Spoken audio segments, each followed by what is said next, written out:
Tu es sélectionneur donc, des éperviers du Togo. Malgré un manque de résultats, ton contrat a été renouvelé. Est-ce que tu t'y attendais, honnêtement? Je m'y attendais, non. J'avais dit que j'étais prêt à partir, que je comprenais tout à fait.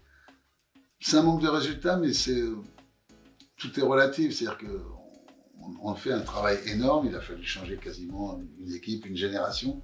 Il y a eu des choses tangibles. L'équipe au tournoi de Toulon a fait une bonne performance. Tous ces gamins, beaucoup sont devenus professionnels. Donc, le championnat a repris. Il faut savoir qu'il n'y avait pas eu de championnat quasiment pendant 3 ans au Togo. Donc, moi, c'était mon exigence première, que le championnat reprenne. Le championnat fédération a remis ça en route et ça se passe très bien. La première division, la deuxième division, les championnats régionaux. Maintenant, il va falloir développer les compétitions de jeunes. Donc, il y a un vrai travail de fond, mais pas spectaculaire en termes de résultats, c'est vrai.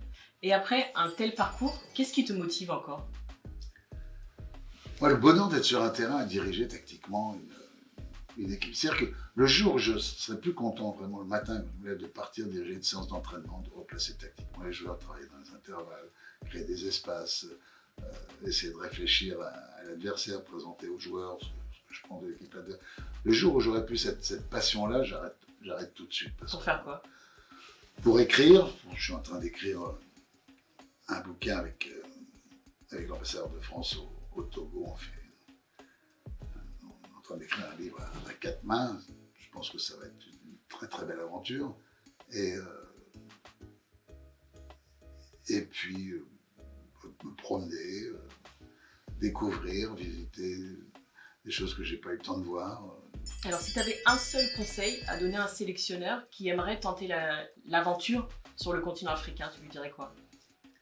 De rester soi-même, de ne pas, d'être toujours authentique, c'est-à-dire de ne jamais avoir peur d'être mis dans un avion le soir même pour rentrer dans son pays d'origine. Je pense que c'est le plus important, c'est ne pas accepter jamais, mais jamais, jamais, jamais la moindre compromission, la moindre concession.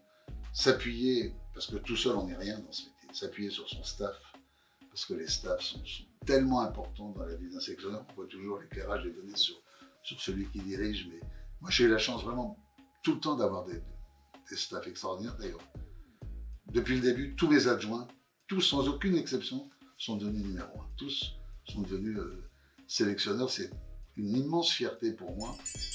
Dernière question, c'est la question signature de Question l'émission. piège? Non, même pas. Une question qui appelle à la réflexion. C'est quoi pour toi la réussite?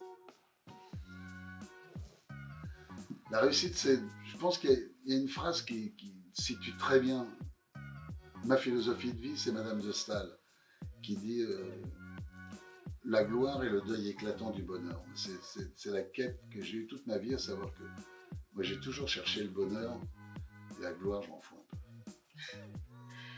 C'est la fin de cette émission. Sur ces mots de Claude Leroy, merci beaucoup d'avoir pris le temps de participer à l'émission Let's Talk. N'oubliez pas de vous abonner à la chaîne Eden Sport, de liker et de partager la page. Bonne semaine à tous, bye bye.